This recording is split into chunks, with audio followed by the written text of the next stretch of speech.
Hi! So, kakatapos ko lang na mag-lunch. Dahil meron tayong rocket, grown and packed in New Zealand. So, yung isang friend natin kagabi, sabi niya, tikman nyo tong apple na to, masarap to. Ganito lang siya kaliit, guys. Ganyan lang siya. Cute. O, diba? So, sabi niya, ang sarap daw. Tikman natin para mawala-wala yung umay. Siyempre, hugasan muna natin, diba? Hugas lang muna tayo ng dalawa. Kasi baka hindi ko maubos. So, dumaan kasi kami sa Tamimi kagabi. Tapos, ito nga lang yung binili namin. Tikman na natin to.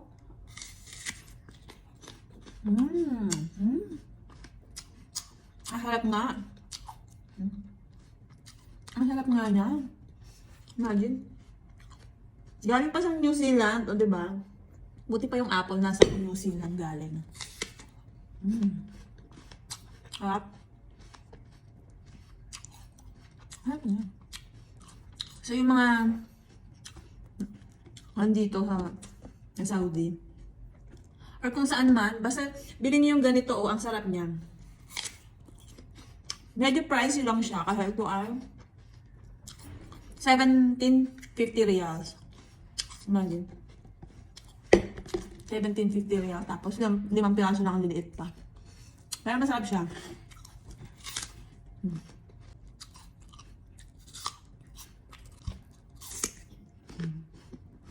Hindi mo na kailangang hiwain kasi bite size talaga siya. Hindi katulad ng the usual na malalaki. Hirap ang hagatin. Ito hindi na.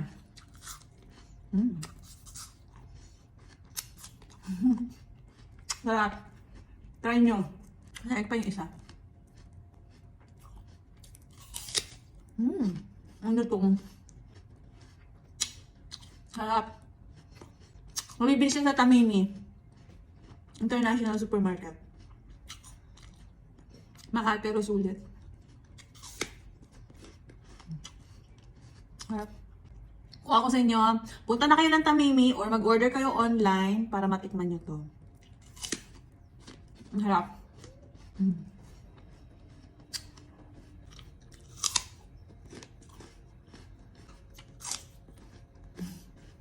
Harap. So, sob na ako doon sa dalawang apple kasi para na siyang isang malaki din. Sarap siya. Ngayon ko lang nalaman na masarap pala siya. O, diba? Bili na kayo.